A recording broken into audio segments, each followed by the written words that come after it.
welcome to our special series, The Town Hall, the program on which we bring the biggest newsmakers face to face with an audience of young voters.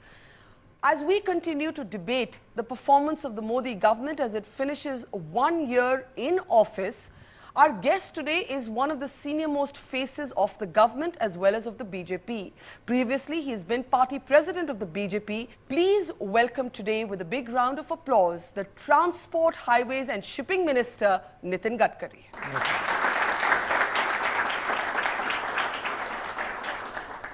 Nitin ji, Rahul Gandhi, when asked, कि आप कैसे rate करेंगे, आप क्या report card में कितना number देंगे Modi government को, सेट 0 out of 10.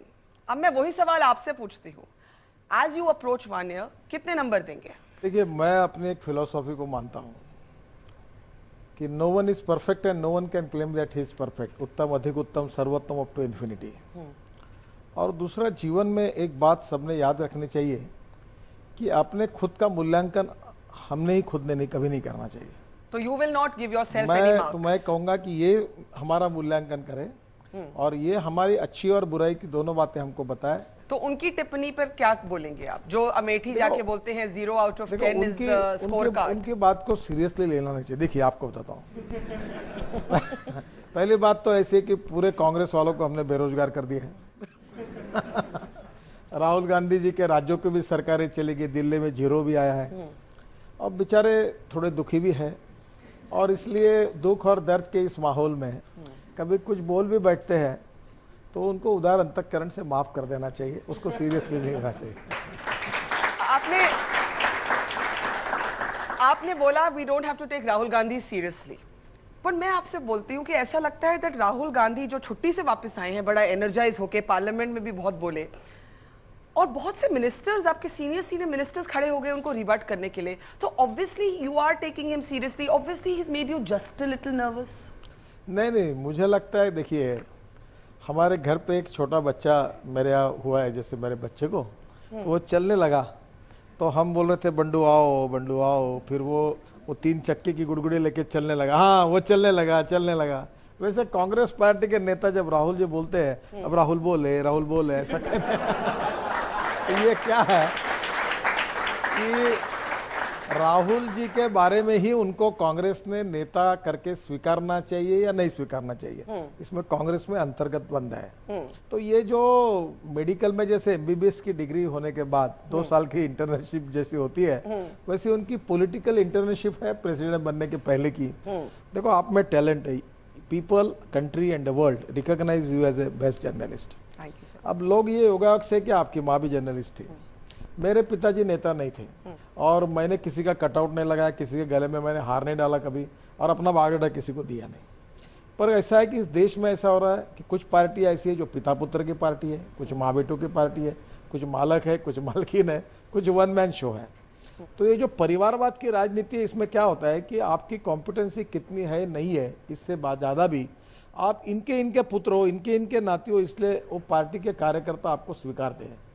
अब मुझे ऐसा लगता है ये इतने यंग लड़के बैठे, इतने टैलेंटेड हैं, इनमें से तो अनेक लोग ऐसे कि शायद राहुल गांधी से भी अच्छा भाषण दे सकते हैं, राहुल गांधी से भी अच्छा लीडरशिप कर सकते हैं. पर इनका दुर्भाग्य ये है कि इनके माता पिता कोई प्रधानमंत्री, कोई MP, कोई MLA परिवार के नहीं थे. आपके अलायंस भी परिवारवादी है? नहीं, ये शिवसेना और जम्मू और कश्मीर में अब PDP के साथ सरकार, रीजनल पार्टीज में बहुत डिस्ट्रिक्ट पॉलिटिक्स है. मैं बादल्स, उन पार्टी पर पॉलिटिकल टिप्पणी करना मुझे पुराएगा नहीं, तो मैं कुछ बोलता नहीं उनके बारे में. पर मैं एक दिल की बात बताता हूँ कि और प्रधानमंत्री नरेंद्र मोदी जी भी इस बात के बारे में बड़े आग्रही है और मैं उनके बातों से सहमत हूँ कि ये जो परिवार से लीडर पैदा होते हैं, किसी का पुत्र होना ये उसके लिए एसेट भी नहीं है और लायबिलिटी भी नहीं है. वो अपना कर्तृत्व सिद्ध करते हैं. अच्छा, आपने एक फ्रेज यूज किया 1 मैन पार्टी बन जाती है, लेकिन ये फ्रेज तो आपकी सरकार के लिए यूज किया जा सकता है. जैसे कि एग्जांपल के तौर पे टुडे जयराम रमेश, उन्होंने कहा कि BJP had promised maximum governance, minimum government. Instead what we have got is a 1 man government. देखो, ये जयराम रमेश जी को तो बोलने का अधिकार नहीं है. क्यों?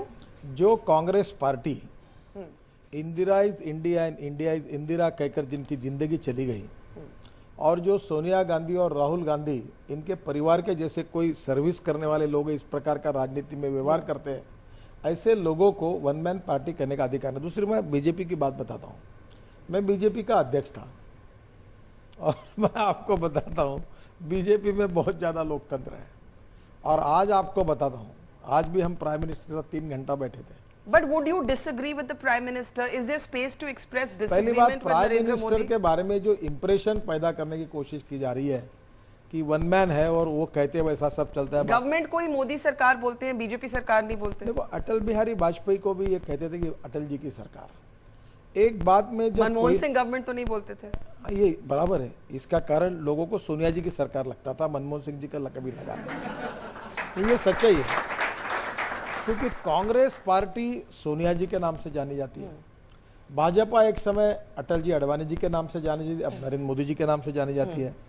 और चाहे किसी को अच्छा लगे या बुरा लगे, इस देश में यही कांग्रेस पार्टी की जिन्होंने नरेंद्र मोदी जी को अमेरिका का वीसा देने के लिए भी उन्होंने पत्र लिखे थे और कहा था कि इनको वीसा मत दो, और उसी अमेरिका के राष्ट्रपति ने प्रोटोकॉल छोड़कर नरेंद्र मोदी जी का स्वागत किया।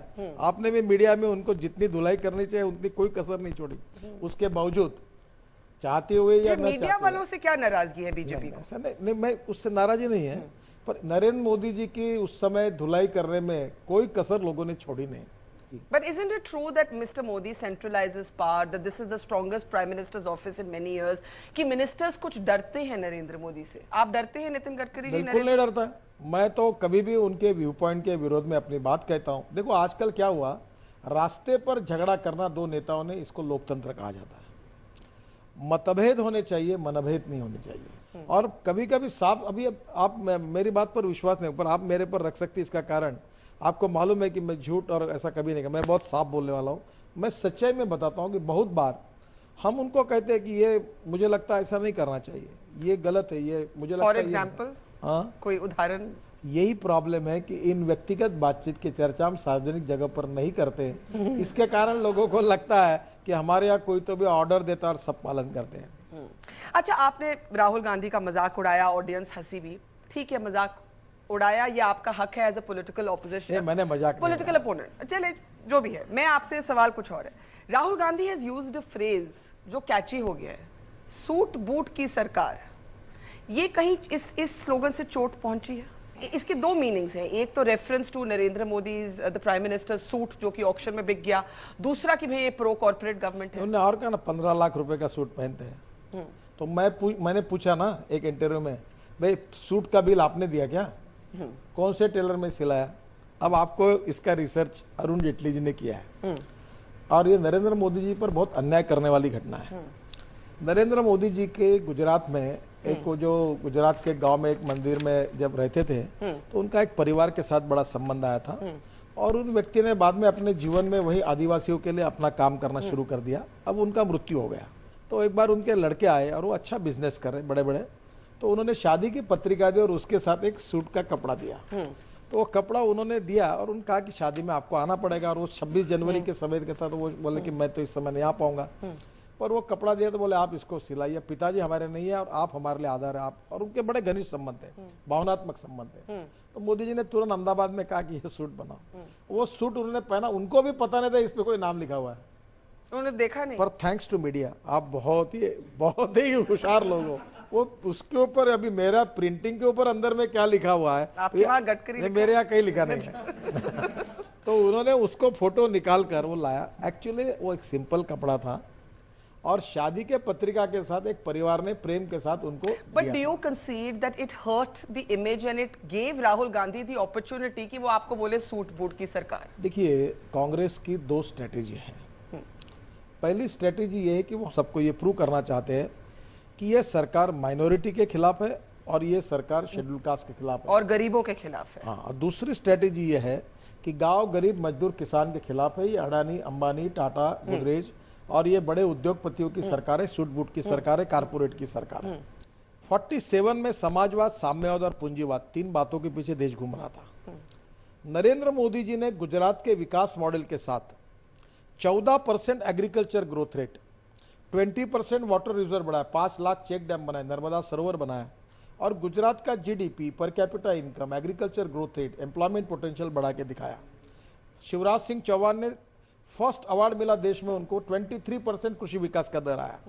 भारतीय जनता पार्टी स्वदेशी का विचार भी मानती है, उसके साथ व्यवसाय विमुख तांत्रिक शिक्षा को प्राधान्य देना चाहती है और बेरोजगारों को रोजगार मिले, गरीबों को मकान मिले और गरीब को केंद्रित मानकर इस देश का सोशियो इकोनॉमिक थिंकिंग, विकास की राजनीति क्या है इसकी सोच भारतीय जनता पार्टी की Deendayal But Upadhyay Gadkari ji, you are ji senior enough to know that politics is also about perception. Do you accept that you are battling a perception problem today? कोई परसेप्शन पर हम ना कभी आज तक सोचते, और मैं तो ये मेरे डिक्शनरी से परसेप्शन निकाल दिया। ये जो ट्रक चलती है ना, इसके पीछे लिखा रहता है बुरी नजर वाले तेरा मुंह काला। तो ये जो परसेप्शन का लेकर हमको जो वोटर कुछ की बुरी नजर को आप इग्नोर नहीं कर सकते। नहीं, वोटर तो मालक है बेचारे, उनका तो अधिकार है। हम जब विपक्ष में थे तो हम ऐसे ही बोलते थे। Thank you for being honest. ये सच है। देखो जो हीरो की भूमिका करता है वो गाना गाता है, वो फूल देता है, वो बराबर दौड़ता है हीरोइन के पीछे। जो विलन होता है उसको मारपीट में मार खाना पड़ता है। ये हिंदी पिक्चर की जैसी स्टोरी होती है, वैसे राजनीति में भी ये मर्यादा है। ये लोकतंत्र का तकाजा है, क्योंकि राहुल गांधी जो कह रहे हैं वो घिरे हुए एक माइक्रोस्कोपिक माइनॉरिटी जो विकास नहीं चाहते। इसको हम डिबेट करेंगे, but let's start taking questions. The first question is from Alan Victor, and while we get Alan the mic, Gadkari ji, मेरा एक सवाल, you have been a key negotiator on the land acquisition ordinance. अब वो एक committee को चली गई है। आपको लगता है कि ये गैम्बल, जो पॉलिटिकल गैम्बल था ऑर्डिनेंस लाने का, ये पे ऑफ नहीं हुआ? ये जो बिल पास हुआ था 2013 में, इसकी मुदत थी 31 दिसंबर तक। इसमें 13 एक्ट को, जिसमें माइनिंग एक्ट था, उसको उन्होंने एग्जम्पशन किया था। अब उसमें लिखा था कि जो जमीन एक्वायर होगी रेलवे के लिए, रोड के लिए, तो उसमें अर्बन एरिया में 1 up to 2, यानी एक रुपए कीमत कलेक्टर निकालता है तो 2 रुपए मिलेगी, और रूरल एरिया में 1 up to 4।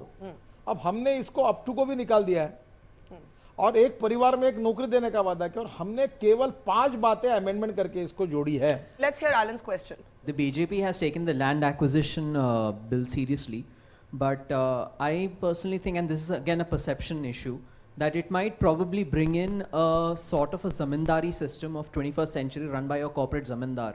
So my question is that is it now time to chant Jai Jawan, Jai Karobar, because the Kisan has already lost his land? And question 2 is that with the stalemate in the parliament, how far is the BJP willing to compromise on its stand with respect to the 2013? Is it Jai Jawan, Jai Karobar? मैं भारत सरकार के जिम्मेदार मंत्री के नाते, ये मेरा affidavit समझ लीजिए, हम किसी कारपोरेट के लिए अडानी, अंबानी, गोदरेज, टाटा, किसी के लिए 1 इंच भी जमीन एक्वायर नहीं करेंगे। हम केंद्र सरकार की इस एक्ट के द्वारा किसी इंडस्ट्री के लिए, बड़े इंडस्ट्री के लिए, या private medical college, private engineering college और प्राइवेट यूनिवर्सिटी के लिए जमीन एक्वायर नहीं करेंगे। हमने जो कंसेंट क्लॉज और एसआई, इसको जो एग्जम्पशन दिया है, वो केवल 5 चीजों के लिए दिया है। पहली चीज है रूरल इंफ्रास्ट्रक्चर, और 80% लैंड इस देश में इरिगेशन के लिए एक्वायर्ड होती है। हमारे देश में जितनी बरसात आती है उसमें से 15 से 20% पानी लेक और डैम में हम अड़ाते हैं, और 15 से 20% पानी कंजर्वेशन होता है, और 70% पानी समुद्र में बह जाता है। अब ये डैम है 2000 एकड़ में, और ये 2000 एकड़ डैम में से जो कैनाल निकला है, इससे 2 लाख एकड़ किसानों को पानी मिल रहा है। अब ये 2000 एकड़ के लोग, अगर ये एक्ट ऐसा कहता है कि 80% लोग अगर कहेंगे कि डैम मत बनाओ, तो डैम नहीं बनेगा। अब मुझे बताइए कि ये डैम अगर नहीं बनाएगा तो पानी नहीं कहीं स्टोर होगा, तो ये इनको 2 लाख एकड़ को पानी नहीं मिलेगा। पर इसमें पब्लिक प्राइवेट पार्टनरशिप भी है, it's exempted from consent. Public private partnership यानी सरकारी काम है। मैं पीपीपी मॉडल का जन्मदाता हूँ। Mumbai Pune express highway, Worli Bandra sea link project, पर उसमें भी कॉर्पोरेट्स बेनिफिट करते हैं। Not at all. देखो, जैसे ये दिल्ली से जयपुर पीपीपी रोड है, रोड बांधने का कॉन्ट्रैक्ट उसको मिला हुआ है, रोड की मालकी सरकार के पास है। जहां ओनरशिप प्राइवेट को जाती है वहां प्रॉब्लम है। पर Gadkari ji, let me give you an example from your state. Mumbai में पेडर रोड है, पेडर रोड पर एक फ्लाईओवर पता नहीं कब से बनना है। वो लता मंगेशकर जी हैं और भी इलीट लोग हैं, वो कहते हैं नहीं हम नहीं यहाँ चाहते। इलीट लोगों की बात सब सरकारें सुनती हैं, जो गरीब आदमी है उसकी बात कोई नहीं सुनता। Isn't it a basic fundamental right to allow people the right to decide कि हमारी जमीन के साथ क्या होना चाहिए? अगर इस प्रकार की कंसेंट क्लॉज की बात रही तो दिल्ली में कभी मेट्रो नहीं बन पाती। I'd like to see how many middle class people would have given up their homes or rich people for the metro line. What is in the public interest and what is in the private or corporate interest? Let us divide into two parts. If it is in the public interest, गरीब आदमी के लिए road नहीं चाहिए. हमारे देश में 5 lakh accident होते हैं, 3.5 लाख लोगों के हाथ पैर टूट जाते हैं, 1.5 लाख लोगों की मृत्यु हो जाती है, संख्या गाड़ियों की बढ़ रही है. क्या रोड नहीं बनाने चाहिए देश में? क्या रेलवे नेटवर्क जिस एरिया को बैकवर्ड है, जहाँ इंडस्ट्री नहीं खुल रही, जहाँ रोजगार नहीं है, गरीबी है, वहाँ रेलवे नेटवर्क नहीं लेके जाना चाहिए? Arunachal, north east, 7 states. Please answer his question. How much are you willing to compromise? The fact is you've already had to compromise. ये अब एक कमेटी में चला गया है. You could have taken a more aggressive approach. You could have pushed it through Rajya Sabha, got it defeated and called a joint sitting. बहुत अच्छा प्रश्न पूछा. आप नाराज मत हो जाइए, आप ऐसी नहीं है, पर ये मीडिया में एक डबल ढोल की प्रोग्राम चलता है कि वो कहते ये किसी से बात नहीं करते, चर्चा करने के लिए तैयार नहीं. ये गवर्नमेंट अहंकारी है, एरोगेंस है. अब हमने पार्लियामेंट में 2 बार चर्चा की, बीजू जनता दल ने सुझाव दिए, स्वीकार किए, वो हमारे साथ आ गए. अब प्रश्न ऐसा है कि लोकसभा में इसको 2 बार पास किया, राज्यसभा में जाते तो रोक देते क्योंकि हमारी वहाँ मेजोरिटी नहीं है. अब प्रश्न ऐसा है कि देश के विकास के लिए जो कानून बनाने के हैं उसमें राज्यसभा के मेजोरिटी का उपयोग करके अगर देश के विकास को रोकने का अगर प्रयास केवल अपोजिशन की मनस्वी से अगर कुछ लोग कर रहे हैं तो हमारा प्रयास है कि हम बातचीत करेंगे. How much are you willing to change? Are you willing to bring back? पहली बात तो ऐसा है कि जो समझ सकते हैं उनको समझाएंगे, जो विरोध करेंगे उनको विरोध है, उनको समझाने की कोशिश करेंगे. कोई टाइम फ्रेम रखा है आपने? देखो, अगले सेशन में रिपोर्ट आने के बाद अगर उसमें सब पार्टियों का मत आने के बाद फिर से एक बार पार्लियामेंट के पास जाएंगे, राज्यसभा में भी जाएंगे. Are you willing to bring back consent? देखिए, मैं ये उम्मीद रखता हूँ और ये मैंने राजनीति में ऐसा ही बोलना चाहिए ये उम्मीद रखता हूँ कि इस बिल के बारे में आपको एक बहुत बड़ी बात बताता हूँ. मैं जब ग्रामीण विकास मंत्री था तो विज्ञान भवन में 32 राज्यों के सभी मुख्यमंत्री और मंत्रियों को मैंने बुलाया था. मेरे पास पत्र है, सबने कहा कि इस एक्ट में कुछ सुधार करने चाहिए. यही आनंद शर्मा जो है, इन्होंने उस समय जयराम रमेश जी को पत्र लिखा कि एक्ट में सुधार लाना चाहिए. प्रॉब्लम यह है कि जब जो लोग पार्लियामेंट खत्म होने के बाद मिलते हैं तो वो कहते हैं कि आपकी बात सही है, ये एक्ट बिल्कुल में सुधार होना चाहिए, आना चाहिए, और जब पार्लियामेंट में जाते हैं तो खड़े होकर नारे देते हैं. तो मैंने एक नेता को पूछा ऐसा क्यों करते हैं. उन्होंने कहा देखो, परसेप्शन में ये बात चली गई है कि ये बिल किसानों के विरोध में है. So you are conceding there is a perception problem? No, we are not considering. हम लोग ट्राई कर रहे हैं, हम समझाने की कोशिश करेंगे. But you are committed to changes in the land acquisition देखिए, bill. पहली बात हम ये बिल आपने भी सपोर्ट किया था, मैं आपको याद दिला दूं, जो कांग्रेस का बिल है 2013 में, आपने भी सपोर्ट किया था. तो पहली बात तो ऐसी है कि जो बिल उस समय पार्लियामेंट में पास हुआ था, इसमें सच है कि हमारे पार्टी ने राज्यसभा और लोकसभा में इसका समर्थन किया था. अभी भी 95% बिल वही है, 3 पेपर केवल बदले हुए हैं. कंसेंट क्लॉज और एसआई को लेकर बिल हमने नहीं बदला है. हमने ऑर्डिनेंस निकालकर 5 बातों के लिए एसआई और कंसेंट क्लॉज को एग्जाम किया है. 5 बातों में rural How much are you willing to change your changes? So we are welcome. हमारा गवर्नमेंट ओपन माइंड है. मैं आपसे एक सवाल पूछना चाहती हूँ. Rahul Gandhi and Congress raised one statistic in Parliament. They said only 8% of projects have been stuck because of problems with acquiring land. तो ये आप लोगों ने वो कहते हैं कि एक मिथ बनाया है that projects are stuck because of land acquisition. इन सब बातों को छोड़ो. कंसेंट क्लॉज का अर्थ क्या होता है? अगर मुझे दिल्ली से मेरठ एक्सप्रेस हाईवे बनाना है, उदाहरण के लिए, अभी मैं दासना वाला, मैं दिल्ली जानता नहीं, वहाँ 16 लेन रोड, अभी मैं मीटिंग करके आया हूँ, 16 लेन का रोड बना रहे दासना तक और वहाँ से फिर वो हाईवे ले जाना है. अब मुझे बताइए कि इसमें अगर बीच में कोई आता है, कोई प्रॉपर्टी आती है और मैंने इधर का रोड बनाया, इधर का बनाया, और बीच में 80% लोग बोलते हैं हमारा जगह नहीं लेना, तो क्या बीच में रोड में क्या लोग हवा में जाएंगे? इस देश में 99% लोग ऐसे हैं जो 10 लाख रुपए के ऊपर का मकान केवल 1% लोग खरीद सकते हैं. 99% लोगों को घर नहीं है.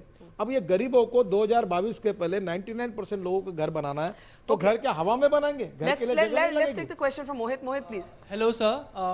Sir, as the BJP government has finished its 1 year, and we can see that one of the best outcomes is that India's foreign policy, is really strong right now. On the other hand, when Rahul Gandhi's Soot Boot Ki Sarkar jibe was there, when it happened, it somehow reflects that he was somewhere down the line saying the truth, because the government's attitude, Mr. Modi's several foreign visits, and pro-industrialist attitude, it's all visible to the youth.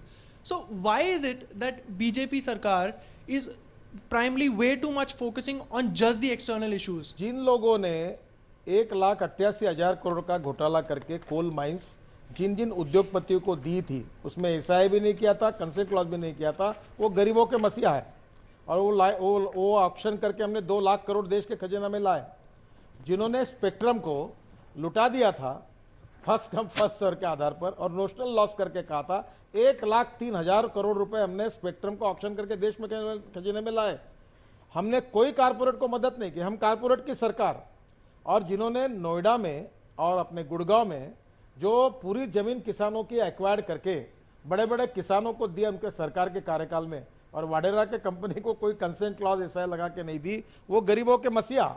और हमने एक भी निर्णय कोई corporate के हित में नहीं किया, और हमको सूट बूट की सरकार कहना और आपके मन में यह परसेप्शन पैदा करना, ये न्यायपूर्ण है क्या? नरेंद्र मोदी जी की सरकार आने के बाद पहली बार देश के नजदीक के जो देश है, भूटान है, नेपाल है, बांग्लादेश है, श्रीलंका है, पाकिस्तान को भी हमने कोशिश की है, पर अभी उसमें सफलता नहीं मिली। अच्छी रिलेशनशिप हुई। आज मुझे बताइए, हमारे प्रोटोकॉल को छोड़कर चाइना में हो, कहीं भी हो, हमारे प्रधानमंत्री का स्वागत होना, क्या ये देश के लोगों के लिए सम्मान नहीं? अब मेरे पास चार्ट लाने के लिए भूल गया, मेरे पास फाइल में है। मनमोहन सिंह जी कितने दिन घूमे थे, कितने जगह गए थे, कितने दिन दौरे किए थे? क्या देश के प्रधानमंत्री अगर 18 देशों में जाता, थोड़े दिन कम थे, एक तो देश का नेता 2 महीने गायब हो जाता, कहाँ है किसी को पता नहीं, परिवार को पता नहीं, पार्टी को पता नहीं, देश को पता नहीं, जनता को पता नहीं, उसको सवाल नहीं पूछती बरकत। 2 महीने 2 महीने, पर वो ऐसे आपके जैसे आके जो बिल्कुल पूछती हूँ। देश के विकास के, जो व्यक्ति देश के विकास के लिए इकोनॉमिक करार कर रहा है, देश के विकास के लिए इन्वेस्टमेंट ला रहा है ताकि बेरोजगारों को रोजगार मिले, देश का विकास हो, उसको कटघरे में खड़े करके सर, आज का जो वो क्या प्लेजर ट्रिप पे थे क्या? टूरिस्ट सर, आज का जो सवाल है वो बरखा दत्त से नहीं, वो शिवसेना से आया है। वो कहते हैं मजाक किया आपको? नहीं, मुझे मालूम है, लेकिन मंगोलिया को शिवसेना कहती है कि जाके $1 बिलियन का आपने प्राइम मिनिस्टर ने एक क्रेडिट लाइन दे दी। वो कहती है गरीब किसानों को नहीं दी। ये मैं नहीं कह रही, आपके एलाय महाराष्ट्र में आपके साथ सरकार चलाते हैं वो कह रहे हैं। इसी को लोकतंत्र कहते हैं, कहीं पे नजर कहीं पे इशारा। अब अलग अलग लोगों के दुख दर्द अलग अलग प्रकार के, वो सब मैं आपको नहीं बता सकता। बताइए, थोड़ा तो बताइए। This is your ally. जैसे राहुल गांधी कहते हैं, बार बार आप कहेंगे मैं उनको कोट कर रही हूँ, लेकिन वो ऑपोजिशन में है, उनको कोट में कर सकती हूँ। वो कहती है prime minister too busy touring the foreign countries, कभी किसी गरीब किसान के घर भी चले जाए। वो 2 महीने कहा गरीब के घर में गए थे क्या फॉरेन में? देखिए, पहली बात तो ऐसी है, देखिए, इस देश के प्रधानमंत्री के नाते प्रधानमंत्री का ये जिम्मेदारी है कि दुनिया की सभी लोगों के साथ, देशों के साथ अच्छे संबंध प्रस्तावित करें। Innovation, entrepreneurship, technology and e governance, ये 4 बातों की बात कर। अभी मैं इलेक्ट्रिक कार ला रहा हूँ, इलेक्ट्रिक बस ला रहा हूँ, बायोडीजल, इथेनॉल, बायोगैस, इस पर की गाड़ियां लाने की कोशिश कर रहा हूँ, क्योंकि देश का इंपोर्ट 8 लाख करोड़ का है। अब देश में टेक्नोलॉजी नहीं है। मैं स्वीडन गया था और वहां से जो सीवेज वाटर है उससे मीथेन निकालकर CO2 अलग करके बायो CNG पर बस चली, वो देखने के लिए गया था। अब प्रधानमंत्री जी जगह जगह जा रहे हैं, वहां की टेक्नोलॉजी की बात देख रहे हैं। और दूसरी बात, मुझे बताइए, नेपाल में संकट आया, हम उसके पीछे खड़े रहे। आज अगर मंगोलिया के साथ अगर हम कोई करार करते हैं, तो मुझे बताइए कि हमारे देश की प्रतिष्ठा, सम्मान और हमारे भारतवासियों की गर्दन आज एक सम्मान पहले के आप साथ। शिवसेना को ये बात मनाइए ना। Politics is a game of contradiction, compulsion and limitations. जब अलायंस में आते हैं ना, तो उनका दुख दर्द भी अलग अलग विषयों पर रहता है। वो जो दुख दर्द के ऊपर जब इलाज नहीं होता तो बेचारे थोड़ा अस्वस्थ होकर कुछ बोलते भी रहते हैं, तो उनके तरफ ध्यान नहीं देना, उनको समझना पड़ता है, कभी उसको जोड़ना पड़ता है। It is the routine part of the politics. तो आप कह रहे हैं you are not bothered by this perception that the prime minister is paying more attention outside India than at home? I am not talking this. First of all, prime minister कोई pleasure trip पे नहीं गए, कोई आराम के लिए नहीं गए, कोई रिसोर्ट में जाकर रोज दोपहर को 12 से 4 सो रहे हैं और कोई स्विमिंग टैंक में बैठकर स्विमिंग कर रहे, ऐसा नहीं गए। प्राइम मिनिस्टर मेहनत कर रहा है। इस देश को डिसीजन लेने वाला प्राइम मिनिस्टर मिला है। इस देश के पॉलिसी में क्या सही है क्या गलत है कहने वाला प्राइम मिनिस्टर मिला है। दुनिया में, विश्व में क्या करना चाहिए इसकी इकोनॉमिक सोच रखने वाला प्राइम मिनिस्टर मिला है। स्किल डेवलपमेंट होना चाहिए, टेक्निकल एजुकेशन मिलना चाहिए, और 15 करोड़ गरीब लोगों के बैंक में खाते खोलना चाहिए, और 15 करोड़ गरीबों के लिए लाइफ इंश्योरेंस की स्कीम हो, एक्सीडेंटल इंश्योरेंस की स्कीम हो, पेंशन की योजना हो, ये कहने वाला प्राइम मिनिस्टर मिला है। इस देश में यूरिया की कीमत 50% कम करना है, तो कोयले से यूरिया बना, और मैं चाबार जाके पोर्ट बना रहा हूं कि वहां से गैस को लाकर मैं आधे % में यूरिया की कीमत कैसे कम करूं, यह कहने वाला प्रधानमंत्री मिला, जो गांव, गरीब, मजदूर, किसान foreign policy, technology, innovation, entrepreneurship, e governance, digital India की बात करता है। और ऐसे मेहनत करने वाला डायनामिक नेता जो है वो आखिर कहीं ना कहीं जाएगा, बात करेगा। आप ये तो उसका स्वाभाविक But should the Prime Minister be visiting farmers? There are farmer suicides taking place. आप महाराष्ट्र से हैं, आप जानते हैं विदर्भ में क्या हाल है, पंजाब में भी बहुत से इसके लिए रीजंस हो सकते हैं। लेकिन क्या आपको भी मालूम है पॉलिटिक्स मैसेजिंग के बारे में होती है, क्या उनको किसी गरीब किसान के घर भी जाना चाहिए? आपको पता है जब उत्तर प्रदेश में ओलावृष्टि और अतिवृष्टि हुई तो प्राइम मिनिस्टर ने मुझे कहा और मैं 3 मंत्रियों के साथ पूरे पश्चिम उत्तर प्रदेश के क्षेत्र में जाकर आया और नुकसान हुआ उन्हें रात को मैंने बताया। दूसरे दिन सुबह उनको जाना था शायद कनाडा।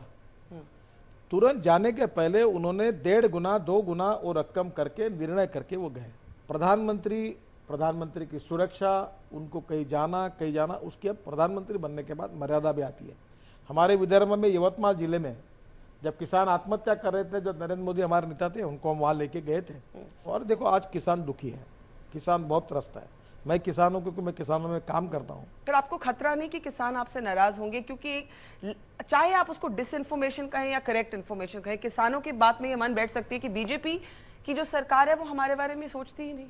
पहली बात तो ऐसा है कि कांग्रेस ने 60-65 साल शासन किया, अभी हमारे 1 साल भी नहीं हुआ पूरा। वर्षा जी, जिस पार्टी ने 60-65 साल काम करे, भुखमरी, बेरोजगारी, महंगाई और भ्रष्टाचार के विश्व रिकॉर्ड बनाए, अब उनको 60 साल दिए, हमको 60 महीने तो दो। Okay, let's take the next question. Nikunj, नमस्ते सर, मैं आपको बड़ी इज्जत में मानता हूं और आपने अभी इतनी अच्छी बात कही कि प्राइम मिनिस्टर जा रहा है, तारीफ कर रहा है, दुनिया में हमारी इमेज रेपुटेशन बना रहा है। सर, मैं भारतीय हूं, मैं भारतीय सिटीजन था, मुझे इस बात का गर्व था, है, रहेगा। मुझे इस बात का भी गर्व है कि प्राइम मिनिस्टर जी गए हैं, उन्होंने इतना देश के लिए किया है। लेकिन सर, इस बात का बहुत दुख है कि वहां जाके ऐसी बात बोली कि भारतीय लोग ये मानते हैं कि हमने पुनर्जन्म में कुछ पाप किया था और इसीलिए हम इंडियन है। सर, ये बात कोई कहता है तो सर दुख होता है। क्या ये बात सही थी? आपने अच्छा हुआ ये सवाल पूछा, और आज हम लोग प्राइम मिनिस्टर के साथ बैठे थे तब ये सवाल हमारे बीच में से एक व्यक्ति ने उनको पूछा था। उनके वाक्य को अब कभी कभी देखो, मैं भी इसका बहुत बार शिकार बना हूं, मैं हाथ जोड़ता हूं इन सबको। कभी कभी क्या है कि हम लोग एक बात कहते हैं, इधर के वाक्य निकाल देते, उधर के निकाल देते, बीच में आता है। प्राइम मिनिस्टर जी ने ये कहा कि देश की आर्थिक स्थिति को लेकर जो लोगों में भावना थी, जो त्रस्त थे और जिनको लगता था कि इस देश में अब हमारे करियर को कोई महत्व है, हमारे टैलेंट को कोई महत्व, निराशा थी। लोग बोलते थे अब कहाँ हम आए, अब तो हमको चले जाना चाहिए, ऐसा कहने वाले लोग एक समय थे। मैं आपके जनरेशन के लड़कों की बात कर रहा हूँ, मुझे भी ऐसे लोग मिले थे कि हमारे यहाँ कोई बराबर अवसर नहीं मिलता, या रोजगार नहीं मिल रहा, देश की प्रगति नहीं हो रही, a rich nation with a poor population. तो एक निराशा के बात पर कुछ लोग बोलते थे। उन लोगों की उस मानसिकता का उल्लेख करते उन्होंने इस बात को कोट किया था। पर क्या ये गलत वर्ड्स थे? अगर आप सोचें इसको कि पिछले जन्म में कोई, लोगों को लगता था, एक समय था कि पिछले जन्म में कोई पाप हुआ होगा कि हम यहाँ पैदा हुए। गरीब लोग are also, poor people are also proud Indians, we are all proud Indians. आपको लगता है कि फॉरेन सॉइल पर ऑपोजिशन को भी क्रिटिसाइज करना क्या सही है? जैसे कि उन्होंने किया, उन्होंने स्कैम कंट्री की बात की कि स्कैम से स्किल कंट्री हमने बनाया है। तो मैं सिर्फ एक दूसरे सवाल पे हूं, निकुंज के सवाल को लेकर। देश से बाहर जाते हैं तो सबके प्राइम मिनिस्टर हैं, कांग्रेस के भी प्राइम मिनिस्टर हैं, देश के प्राइम मिनिस्टर हैं। Should he have said the words that he did? पहली बात तो वहाँ के जो एनआरआई हैं उनके बड़े बड़े कार्यक्रम होते हैं और एनआरआई के इसमें से बहुत से लोग सवाल पूछते हैं और देश के परिस्थिति के बारे में पूछते हैं। विशेष रूप से हमारा जीडीपी 4.25% पे आया था, डॉलर की तुलना में रुपया लगातार गिरते जा रहा था, हमारे इंपोर्ट बढ़ रहे थे, एक्सपोर्ट कम हो रहे थे, इकोनॉमी अड़चन में आ रही थी। यह स्वाभाविक रूप से लोग उसके बारे में जब सवाल पूछते, तो ये सच है कि स्कैम हुए हमारे यहाँ। ये जो 2G स्पेक्ट्रम का क्या हुआ, कोल का क्या हुआ, इसकी चर्चा आपको पता है। तो स्वाभाविक रूप से लोग जब इस सब बातों का सवाल पूछते हैं तो प्राइम मिनिस्टर ये कह के टाल नहीं सकते, उनको उसका जवाब देना पड़ता है। एक बात मैं आपको बताता हूँ, प्राइम मिनिस्टर ने, उनका इंटेंशन देश के बाहर देश की बदनामी करने का कभी नहीं रहा है। और ये भी बात जब उन्होंने कही कि लोगों को ऐसा लग रहा था, इस प्रकार की भावना लोग व्यक्त कर रहे थे, ये कुछ लोगों के मन की भावना उन्होंने बताने की कोशिश की। उन्होंने ये कहकर किसी के गले में ऐसा उनको लगता है ये नहीं कहा था, जो उन्होंने आज क्लियर किया। आज जब ये सवाल उठाया गया आपकी मीटिंग पे तो प्रधानमंत्री ने क्या कहा? यही क्लियर किया जो मैं कह रहा हूँ। उन्होंने कहा कि मैंने ऐसा कहा कि देश की ऐसी परिस्थिति कि अनेक लोग इस प्रकार के मनस्थिति में आए थे कि अब हमको देश में रहना नहीं। कहाँ हमारा इसमें जन्म हुआ, हमें कोई अपॉर्चुनिटी मिल नहीं रही, हमें कोई रोजगार नहीं मिलता, हम अच्छे टैलेंटेड है पर हमारे यहाँ कोई कदर नहीं हो रही है। अब तो हम सिलिकॉन वैली चले जाएंगे, हम यूएसए चले जाएंगे, हम बाहर जाएंगे, हमारे करियर में यहाँ इस प्रकार की भावना थी। पर अब देश में हमारी सरकार आने के बाद जो परिस्थितियां बदली, जो नई इकोनॉमिक सोच आई है, जो modern management, biotechnology, information technology की नई बात हम कर रहे हैं, डिजिटल इंडिया की बात कर रहे हैं, अब तब उन लोगों को लग रहा है कि नहीं, अब मेरा भविष्य हिंदुस्तान में है। ये पूरा इलॉबरेट करते हुए जो स्पिरिट बता रहे थे, उसमें से इधर का काट दिया, उधर का काट दिया और एक वाक्य चला दिया। Should he criticize the opposition when he is outside? मुझे लगता है उन्होंने कहूँ तो बेचारे कभी राहुल गांधी का नाम भी नहीं लेते, सोनिया गांधी का भी नाम नहीं लेते। अब कभी कभी ऐसा है, टोपियाँ फिट बैठ जाती है, तो टोपियाँ फिट बैठ जाती है तो लोगों को लगता है कि बैठ गया। अभी मैंने उनको एक बात बताई थी, आप स्टूडेंट इसलिए आपको बताता हूँ। अपोजिशन पार्टी है लैंड एक्विजिशन पर करे तो मुझे बोल रहे हैं नितिन जी तुम तो अकेले बोलते हो, ये तो बड़ा माहौल ऐसा हो रहा है, सब बोल रहे क्या करना। मैंने बोला मैं मेरे बचपन में मैं स्टोरी मैंने बहुत लोगों को बताई। एक स्टोरी थी हमारे यहाँ, एक राजा था और वो गांव में जा रहा था, तो एक छोटा लड़का एक हैट पहनकर, टोपी पहनकर जा रहा था, तो टोपी बड़ी अच्छी थी, तो राजा ने देखा और वो बच्चे की टोपी ले ली। तो बच्चे ने कहा राजा भिखारी मेरी टोपी ले ली, राजा भिखारी मेरी टोपी ले ली। राजा को गुस्सा है, ले तेरी टोपी, फेंक दी उसके आंख पर। टोपी मिल गई, बोले राजा मुझे डर गया, मेरी टोपी वापस की, राजा मुझे डर गया। तो मेरे बोला ये कांग्रेस की राजनीति ऐसी है, ये दोनों बाजू से उनको विरोध करना है। उनको ये सरकार आने से उनको अस्वस्थता है, नाराजी है, और फिर से सरकार में इसलिए आना, इसलिए तुम कुछ भी करो, तुम अच्छा भी करो तो भी ये तुम्हारे बारे में चिल्लाने का ही काम करने वाले हैं, क्योंकि वो बेंच ही ऐसे है। एक तो अपोजिशन पार्टी करके भी मजबूरी होती है, और दूसरा बेचारे बेरोजगार हो गए, मंत्री पद चला गया, बंगले चले गए, राज्यों की सरकारें चली गई, बहुत गड़बड़ हो गई। पर इस कंट्रोवर्सी से कुछ एम्बैरेसमेंट हुई है? किया ही नहीं तो काय की इम्ब्रोसमेंट होगी। Let's take the next question. Sir, you recently made a statement about how the government is of Ram Bhakts and responds to only those who say Jai Shri Ram. Now, I know the intentions were otherwise, but the statement was implied and misinterpreted as the government propagating a particular religion, especially if seen in the light of your long association with RSS. The RSS has mainly been seen as a Hindutva organization. Now, the public perception or opinion is that the hardliners in the RSS have always been influencing BJP decisions, actions, and speeches. How does the government propose to balance this out and eventually change this perception? Ram को कहना कोई गुनाह है क्या? बिल्कुल भी नहीं। देखो, मर्यादा पुरुषोत्तम प्रभु रामचंद्र भारतीय इतिहास, संस्कृति और विरासत के प्रतीक हैं। दूसरी बात, जय श्री राम और जय राम भारत में नहीं कहा जाएगा तो कहाँ कहा जाएगा? और इसलिए मुझे लगता है, देखो आप पहली बात समझ लीजिए, पर कुछ लोग कहते हैं, just- कुछ लोग कुछ और कहते हैं। मैं कहता हूँ, Secular मैं थोड़ा सा country है। आपको, सेक्युलर शब्द का अर्थ है इंग्लिश डिक्शनरी में धर्मनिरपेक्षता नहीं है, वो सर्वधर्म समभाव है। हमारी भारतीय संस्कृति, इतिहास और विरासत इस बात की द्योतक है कि सर्वसमावेशकता, सहिष्णुता और सर्वधर्म समभाव ही हमारी विशेषता है, और इसलिए स्वाभाविक से टॉलरेंस। और हमने कभी हमारे 5000 साल के इतिहास में देखो, छत्रपति शिवाजी महाराज से लेकर महाराणा प्रताप तक कोई हिंदू राजा ने किसी मस्जिद को तोड़ी हुई बात आपको कभी नहीं दिखी होगी।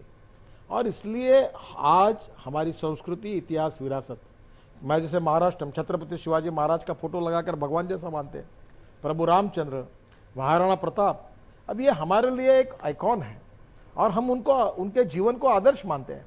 और इसके लिए जय श्री राम कहना कम्युनल है, जय श्री राम कहना जातिवादी है, लेकिन जब आपके जय श्री राम कहना सांप्रदायिक है। लेकिन आपके कैबिनेट कॉलीग जब कहते हैं रामजादे या हरामजादे, वो तो कम्युनल है ना? देखो, पहली बात तो ऐसे कि वो बात गलत है। उन्होंने कही हुई बात से न नरेंद्र मोदी जी सहमत है, न बीजेपी सहमत है, न मैं सहमत हूँ। उनको कहा गया कि ऐसी भाषा का उपयोग करना बराबर नहीं है, और उसके बारे में हमने क्लैरिफिकेशन और जब दिया। आरएसएस चीफ कहते हैं कि ऑल इंडियंस आर हिंदू, देखिए, पहली बात तो ऐसी है कि पाकिस्तान, पहली बात तो आप हिंदुत्व का अर्थ ही देश में समझ नहीं पा रहे, और ये दिल्ली में इंग्लिश मीडियम में तो बहुत अच्छी तरह समझाना चाहिए। देखिए, यहाँ से जब मुसलमान कोई पाकिस्तान में जाता है तो उसको हिंदी मुसलमान कहते हैं।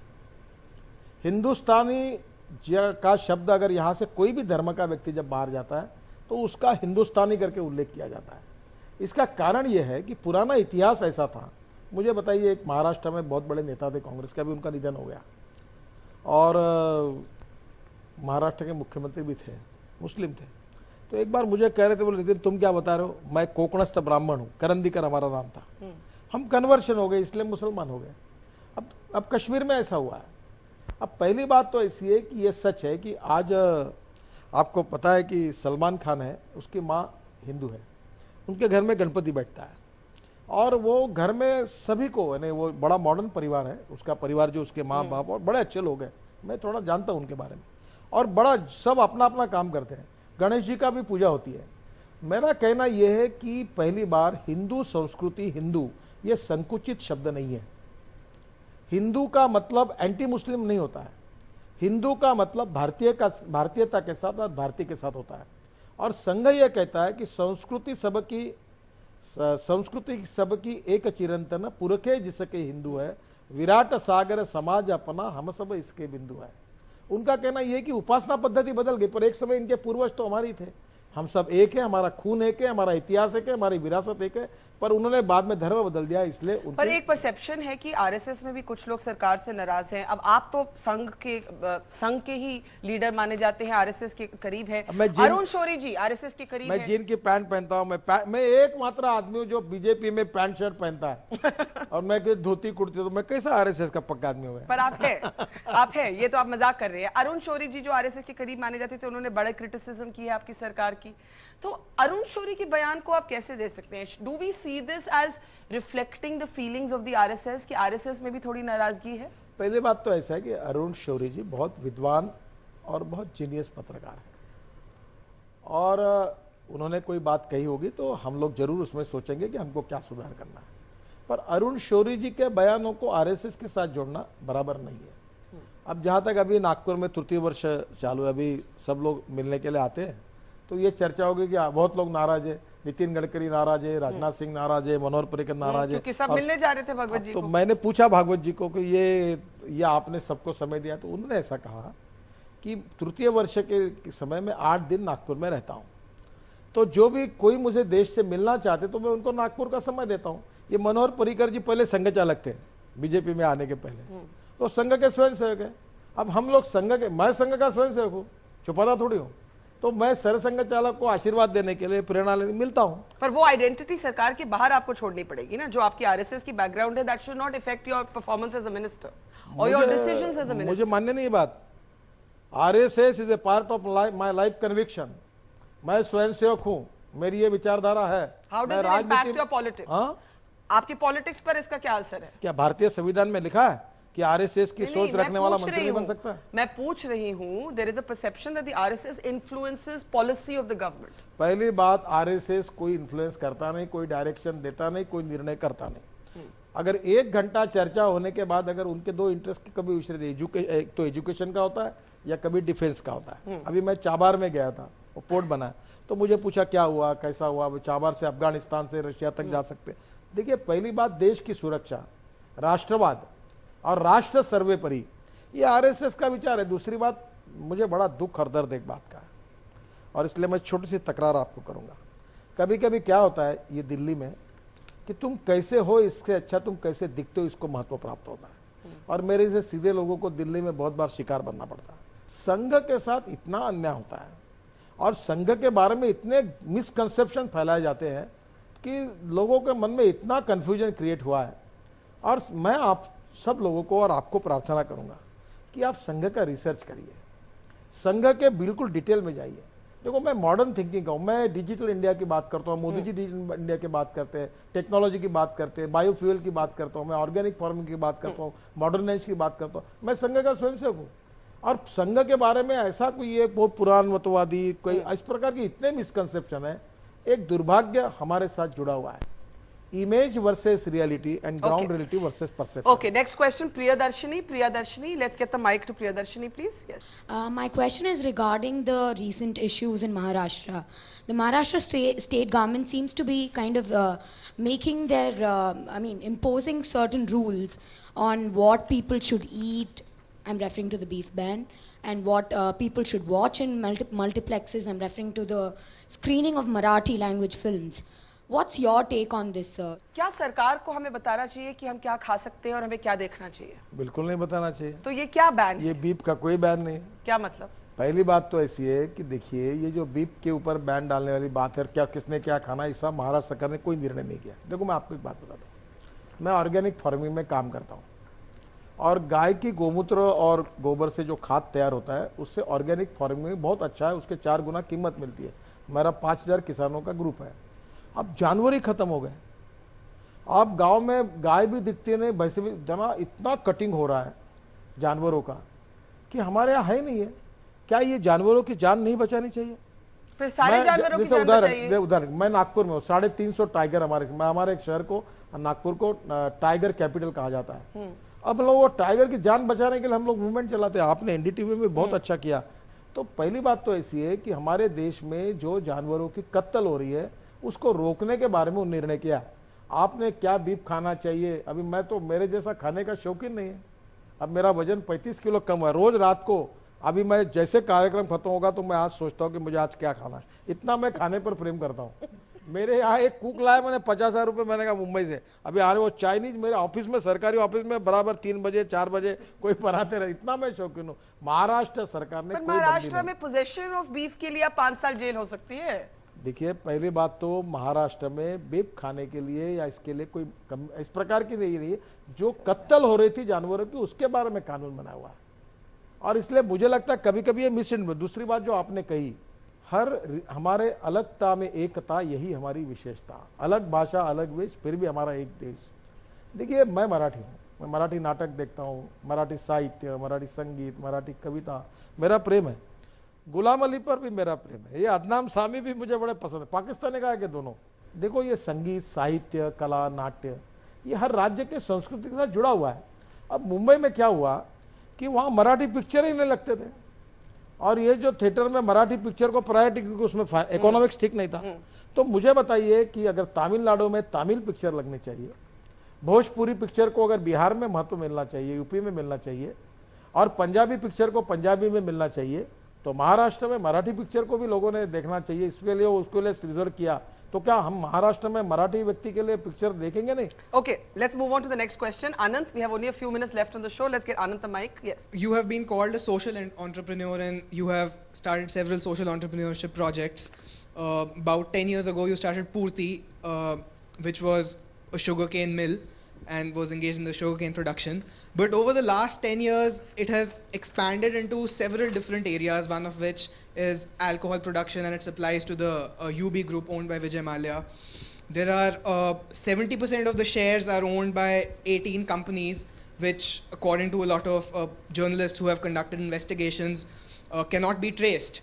You have advanced loans to these companies, and many a times the directors of these companies were your personal staff. You have been accused and people have said that you have engaged in deals which would represent conflict of interest. Do you feel that your business interests have acted as a detriment or have become a liability to your political career and administrative capacity? जो CAG issue अभी आया था, ये भी बोल CAG रहा हूँ। issue, आपने सवाल पूछा इसलिए अच्छा होगा। आपने जितने बातें की उतनी झूठ है। यूबी ग्रुप को हमने एक बूंद कोई सप्लाई नहीं किया है। पहली बात तो ऐसी कि मैं 650 एकल विद्यालय गढ़चिरौली जिले में चलाता हूँ, जो नक्सलग्रस्त जिला है, और महाराष्ट्र के कांग्रेस सरकार के यशवंतराव चव्हाण मुक्त विद्यापीठ ने हमको पहला अवार्ड दिया। हमारे 700 शिक्षक वहाँ काम करते हैं। दूसरा काम ट्राइबल्स में मैं बाम्बू के ऊपर की चीज़ें तैयार करता हूँ, जिसका मैंने इनको दिखाया अनेक जगह, फर्नीचर से लेकर 5000 ट्राइबल को ट्रेनिंग दिया। तीसरा सीरी कल्चर की साड़ियाँ तक तैयार करने का काम करता हूँ, उसमें अनेक जगह पर वो काम चल रहा है। महाराष्ट्र में क्या हुआ कि जब कॉटन के कारण किसान आत्महत्या कर रहे थे, तो हमने तय किया कि वेस्टर्न महाराष्ट्र में शुगर केन के कारण किसानों को पैसा मिला, तो हमने उस समय कहा कि हम लोग शुगर फैक्ट्री लगाएंगे। जब शेयर कैपिटल इकट्ठा किया तो अभी 20,000 लोग उसके मेंबर हैं। मेरा शेयर 4,000 रुपये का है, और महाराष्ट्र में कोऑपरेटिव में, वेस्टर्न महाराष्ट्र में कांग्रेस एनसीपी के लोगों ने बहुत काम किया। ये बिहार यूपी में ऐसा एक भी उदाहरण देखने के लिए मिलता नहीं, इसलिए यहाँ के लोग बोलते हैं कि ये बिजनेस है। ये बिजनेस नहीं है, ये वहाँ की प्रगति है। मैंने और जो CAG रिपोर्ट में वो भी बता दूं, अब उसने जो बताया वो पूरी बातें बताना अच्छा होगा। अब इसमें ऐसा हुआ कि ये अनेक प्रकल्प जो चल रहे हैं, इसमें से 2012 में मैंने सबसे रिजाइन कर दिया, तंग आकर। आप जैसे ये सवाल पूछते ना, मैंने सबको छोड़ दिया। इसका कारण ये है कि इसके बारे में इनकम टैक्स डिपार्टमेंट ने मुझे कहा है कि मेरा किसी के साथ कोई संबंध नहीं। उसका पत्र मुझे मिला है। जब कांग्रेस की सरकार थी तो इन्होंने मुझे जितना ठोकना चाहिए था उतना पूरा ठोका, सब कार्रवाई की, और इन्हीं की सरकार के कार्यकाल में राइट ऑफ इन्फॉर्मेशन मुझे मिला कि नितिन गडकरी का इसमें से कोई संबंध नहीं। ये बात जरूर है कि जिन लोगों को मैंने शेयर होल्डर बनाया 500 रुपये 1000 रुपये लेकर, वो 4000 तो किसान थे, उसमें ड्राइवर था, गरीब था, कोई और कोई छोटे छोटे लोग थे। तो इसमें बीजेपी के कार्यकर्ता थे वो, और वो डायरेक्टर बने। और जब बैंक का लोन मिला तो गारंटर करके उनको सही करने के लिए मौका है, तो उन्हीं लोगों ने सही की थी, ये भी सच है। और ऐसे गरीब लोग अनेक वह हजारों हमारे प्रकल्प में डायरेक्टर हैं। तीसरी बात ऐसी है कि हमने जब ये प्रकल्प बनाया था, उसमें से शुगर मिल के लिए 16 कोऑपरेटिव बैंकों ने कर्जा दिया था। इथेनॉल के लिए, जो इथेनॉल बनाते हैं उसके लिए कोई मालदा को हमने एक पून कभी दिया नहीं है, आज तक रिकॉर्ड नहीं। ये सब झूठ फैलाने की कोशिश होती है। दूसरी बात, इथेनॉल ये बायोफ्यूल है। इथेनॉल के समय जो है, ये जो हमने पेट्रोलियम मिनिस्टर को देते हैं, तो इथेनॉल के लिए बैंक ऑफ महाराष्ट्र और स्टेट बैंक इंदौर ने कर्जा दिया था, और जो ग्रीन पावर थी उसके लिए इरेडा ने दिया था। जब मैं मंत्री नहीं था, एमपी नहीं था, कुछ नहीं था, 2004 में कर्जा मिला। बाद में 3 फैक्ट्री वहां की जो कांग्रेस वालों की जो बगास थे वो बंद पड़ गई। फिर हमारा भी गन्ना लगा नहीं, तो मैं अकाउंट एमपी हो गया। तो बीजेपी का अध्यक्ष बनने के लिए पहली बार जब मैं दिल्ली आया था, तो फिर हमने कहा इरेडा को कि हमको कोल पे जाना है, क्योंकि हमारे पास बायोमास नहीं, हम लाइबिलिटी खड़ी हुई। और जो 46 करोड़ का लोन था वो 84 करोड़ रुपए हमारे पर हो गया था, अकाउंट एनपी हुआ था। तो मैंने उनको कहा, तो उन्होंने कहा कि we will not allow you, because हमने आपको ग्रीन पावर के लिए पैसा दिया। तो मैंने उनको एप्लीकेशन हमने की कि हम ग्रीन पावर अब नहीं कर पा रहे, कुछ दिन कोशिश की, अब नहीं हो पा रहा, तो हमको कोल में जाना है। जितनी परमिशन स्टेट गवर्नमेंट, सेंटर की सब परमिशन हमने ली। तब 84 करोड़ रुपीस का लोन हमने दूसरे से कर्जा लेकर उनका वापस किया। तो 29 कंपनी सीएजी रिपोर्ट में थी, उसमें से 84 करोड़ का जो लोन था वो हमने 72 करोड़ रुपए उनको 12.5% इंटरेस्ट से वापस किया। तो उन्होंने कहा कि पिनल इंटरेस्ट और कंपाउंड इंटरेस्ट एक मुश्त कर्जा मिला, इसलिए उन्होंने हमारा वो पिनल इंटरेस्ट और कंपाउंड इंटरेस्ट माफ किया, जो करोड़ों लोगों के साथ होता है। और मैंने 72 करोड़ रुपए उनको भरे। इस 29 कंपनी में से 17 कंपनी ऐसी है इन्होंने मुद्दल नहीं दिया उनका, 9 कंपनी ऐसी है जिन्होंने ब्याज नहीं दिया, और हमने टोटल कर्जे से 84% कर्जा उनको वापस किया। हमारे कंपनी के ऊपर कोई चार्ज नहीं, कोई Why do you think the CAG mentioned you by name?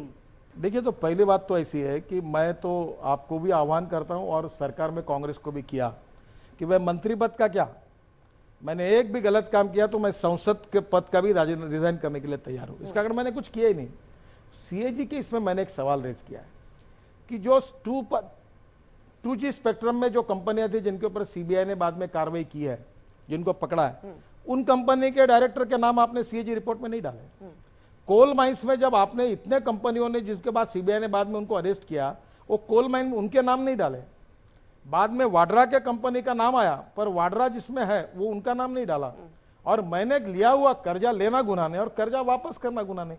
तो आप क्या सजेस्ट कर रहे हैं कि सिर्फ आपको सिंगल आउट किया गया सीएजी ने? देखो, मैं CAG single you out, didn't name anybody else. मैं इतना ही पूछना चाहता हूं, और वहां चुप बैठा हूं, उसके आगे मुझे बोलना नहीं है। मैंने ये पूछा कि मैंने तो कर्जा लिया और कर्जा वापस किया, तो मैं ये पूछना चाहता हूं कि उनमें से जो 29 में से एक कंपनी मैं थी जिसने सबसे ज्यादा पैसा दिया, और रिपोर्ट में लिखा है। फिर मुझे बताइए कि जिन्होंने मुद्दल तक नहीं दिया, जिन्होंने ब्याज तक नहीं दिया, उनके नाम आपने छापे नहीं। 2G स्पेक्ट्रम में जिन्होंने घोटाले Are you किए, saying the CAG is biased? मुझे कुछ कहना नहीं, आपको तय करना है क्या करना है, वो तो पर मैंने आप सजेस्ट, आप हिंट तो यही दे रहे हैं। I don't want to suggest, ना मैं हिंट दे रहा हूं ना कह रहा हूं। Okay. मैं कह रहा हूं मेरे साथ क्या हुआ मैं आपको बता रहा हूं। I have time just to take a last question. Ashmita, or we'll try and take 2 more questions. Yes, Ashmita, quickly, your question. So my question is regarding the interesting take this government has on the matter of science. Even you recently mentioned that human urine is good for the plant growth. So the scientific theory in essential is rooted in a claim, hypothesis testing and verification. By taking statements out of ancient texts or making unproved statement, isn't this government increasing promoting unscientific temperament in the country? Were you worried that when you made the comment on urine being good for plants कि आपका मजाक उड़ाया जाएगा? आपको कुछ लगा, मतलब उसके बाद जिस तरह का कि पहली बात तो ऐसे कि इस विषय पर मैं ज्यादा बोलना नहीं चाहता। पहली बात, मैंने वर्ल्ड में से हजारों मेल मुझे मिले। एम्स्टर्डम में यूनिवर्सिटी है, और यूनिवर्सिटी में एंट्रेंस में ही टॉयलेट ऐसे किए हैं, यूरिनल्स है, और स्टूडेंट्स को कंपलसरी है कि पहले आप वहाँ जाके फिर अंदर आओ, और वो पूरी यूरिन पेड़ को जाती है, उस पर रिसर्च होता है। बहुत से हजारों एनजीओस जिन्होंने इसमें प्रयोग किया, उनने मुझे सपोर्ट में कहा है। देखो, मैं आपको छोटी सी बात बताता हूँ। ये दिल्ली में जो सब्जियाँ आती है, जो गंदा पानी बहता है उसी का उपयोग होता है। हमारे यहाँ नाग नदी है, जहाँ सुवेज वाटर बहता है उसके बाजू में सब्जियां बनती है और विदाउट फर्टिलाइजर वो सब्जियां नागपुर के मार्केट में आती है। एक कहना ऐसा है कि ऑर्गेनिक फार्मिंग जब होता है तो स्वाभाविक रूप से गोमूत्र हो, इसका उपयोग करके उसके साइंटिफिक रिजल्ट्स आए हैं और urine contains urea and nitrogen. अब इस पे प्रयोग भी हुए, सर्टिफिकेशन हुआ और लाखों लोग इसके बाजू में भी है, इसके प्रयोग भी कर रहे हैं। प्रश्न ऐसा है कि मैंने जब साइंटिफिक बात की, उसको तोड़ मरोड़ कर जैसे मोदी जी के स्टेटमेंट को कहा ना, वैसे मेरे को करके दिन भर मेरी भी धुलाई की मीडिया में। अब प्रश्न ऐसा है कि मैं इतना ही कहूंगा कि इसके साइंटिफिक रिजल्ट्स उपलब्ध है, पर मैं इतना डर गया हूं कि अब इस विषय पर ना मैं कोई चर्चा करना चाहता हूं, ना कोई विवाद करना चाहता हूं। मैं इसमें न बोलना ही पसंद करता हूं। आप कब से डरने वाले हो गए? Okay, very last question, Geetu, where is Geetu? So the question here is delay of projects, failure to meet deadlines, improper allocation and insufficient funding are some of the operational gaps found in the transport sector. So how is the present government trying to resolve this? And also, how come India has not seen a revolution in transport systems? और sir इसमें मैं एक सवाल जोड़ दूं कि अगर आप ही की मिनिस्ट्री का डेटा देखें तो ऐसा लगता है कि जो पिछले साल और इस साल की जो रोड कंस्ट्रक्शन है वो ज्यादा बदली नहीं। I think it's somewhere around 11 kilometres in both cases. क्यों अन्याय करती हो हमारे साथ? नहीं, मैं वो पूछ रही हूँ आपकी मिनिस्ट्री के ऊपर जो एवरेज रोड कंस्ट्रक्शन है। मैं आपको बताता हूँ, आप सब आपके डायरी में नोट मिनिस्ट्री वेबसाइट का डेटा कोट कर रही है। बिल्कुल बिल्कुल कोटा ही है। There is no difference. और आप कहते हैं मैंने बड़ी रोड प्रोडक्शन इंक्रीज की है। सर मैं जो किया हुआ आपको बताऊंगा, आपको देखने को मिलेगा। दिल्ली जयपुर का रोड जाके कहीं भी जाइए आपको मिलेगा। देखिए, मैं जब मंत्री बना तो 2 किलोमीटर पर डे रोड बनते थे, पर मिनिस्ट्री वेबसाइट कहती है कि 10 किलोमीटर या 11 किलोमीटर। थोड़ा मेरे पूरी तो सुनिए, अगर झूठ होगा तो ब्रेकिंग न्यूज लगा दीजिए आप। अभी मार्च एंड में 11.80 एंड 12 किलोमीटर पर डे हुआ और आज मई एंड में I am expecting 14 kilometre per day और 2 साल के अंदर ये 30 किलोमीटर पर डे करने का टारगेट रखा है। 1 लाख करोड़ के काम हमने शुरू कर दिए। मैं जब आया तब 240 प्रोजेक्ट करीब 3,80,000 करोड़ के मिनिस्ट्री और NHAI के स्टकअप हुए थे। 44 प्रोजेक्ट्स हमने टर्मिनेट कर दिए, खत्म कर दिए, उसको रीटेंडर किया। 80 प्रोजेक्ट स्ट्रीमलाइन हो गए। और मैं आज आपको बता रहा हूं, जो निर्णय अभी कैबिनेट में 10 दिन पहले हुआ है, 1 महीने के बाद आपको लगभग एक भी रोड का काम बंद दिखेगा नहीं। सब प्रोजेक्ट दौड़ रहे हैं और बहुत गति से हो रहा है। और मैं आपको बता रहा हूं कि प्रधानमंत्री ग्राम सड़क योजना मैंने ही बनाई थी और ये नेशनल हाईवे का 4 लेनिंग की योजना मैंने ही बनाई थी जब वाजपेयी जी प्रधानमंत्री थे, उन्होंने मुझे ये काम दिया था। अब मैं आपको बताता हूं, और आपके ऑफिस में एक पोस्टर है कि America is rich because the roads are good. वो अच्छा वाक्य है जॉन केनेडी का। America is rich because the roads are good. American roads are not good because America is rich, but America is rich because American roads are good. Road से prosperity आती है। और मैं आज एक ऐलान कर रहा हूं, आई एम नॉट टेकिंग, उन्हें मैं कमिटमेंट करके नहीं कह रहा हूं, ये मेरा टारगेट। अभी मैंने परसों कल ही एक इंटरव्यू में कहा है कि मैं 6 महीने में 3.5 लाख करोड़ के काम शुरू करना चाहता हूं। और ये मैं आपको आज आगे बता रहा हूं, 50 साल में जितना काम नहीं हुआ रोड का, वो काम नरेंद्र मोदी जी के नेतृत्व में आने वाले 5 साल में मैं करके दिखाऊंगा। ओके। अब दिल्ली के लिए 6,000 करोड़ का रिंग रोड 15 दिन के अंदर शुरू करा। और आपको बताता हूं, ये कठिन काम है, ये मेरा टारगेट है, मेरी कमिटमेंट नहीं है। महाराष्ट्र और मुंबई वालों को पता है कि मैं जब मंत्री था, जितना मैंने डिक्लेरेशन किया उससे 1.5 गुना काम किया है। और इसलिए पक्का आपको बताता हूं कि देश का इंफ्रास्ट्रक्चर बदलेगा, नई इन्वेस्टमेंट आएगी और रोड सेक्टर में रिवोल्यूशनरी काम होगा। और केवल रोड में नहीं, तो मैं 101 रिवर को इनलैंड वाटरवेज बनाकर अब आपको रोड के बजाय पानी पर लेके जाऊंगा। और पानी पर चलने वाला हवाई जहाज की परमिशन मैंने दी है, कैटरमेरन हाइवरक्राफ्ट्स को परमिशन दी है। और इस देश में जलवाहतुक को मैं प्राथमिकता दूंगा। और अब मैं कल कोचीन जा रहा हूं और एक ऐसी टेक्नोलॉजी लाई है, वो अभी सक्सेस है कि नहीं मुझे मालूम है। कोचीन शिपयार्ड को बोला है कि पानी से 8 ऊपर एक हवाई जहाज जैसा एक शिप दौड़ेगा जो 60 किलोमीटर के स्पीड से, उसको बनाने के ऑर्डर मैंने दिए है और उसका काम भी शुरू कर रहे हैं। अगर वो बन जाएगा तो हिंदुस्तान का ट्रांसपोर्ट सेक्टर बदल जाएगा। जैसे मैंने ये कहा, वैसे मैंने बायोफ्यूल पे काम कर रहा हूँ। किसान ने तैयार किए हुए इथेनॉल पर पहले 100% बस स्कैनिया की मैंने नागपुर में चलाई, अब 100 बसेस सुवेज वाटर से मिथेन लेकर मिथेन से CO2 अलग करके बायो CNG पे चला रहे हैं, 100 बसेस बायोडीजल पे चला रहे हैं और 100 बसेस अब हम लोग इथेनॉल पर चलाने वाले हैं और पहला ग्रीन प्रोजेक्ट हम हमारे शहर में कर रहे हैं। Gadkari ji, we will bring you here next year to see how many of these promises are fulfilled. 100%. But I will give you credit for never flinching from a question and taking all questions. So that way you're a good sport. Let's have a big round of applause for Nitin Gadkari. Thanks.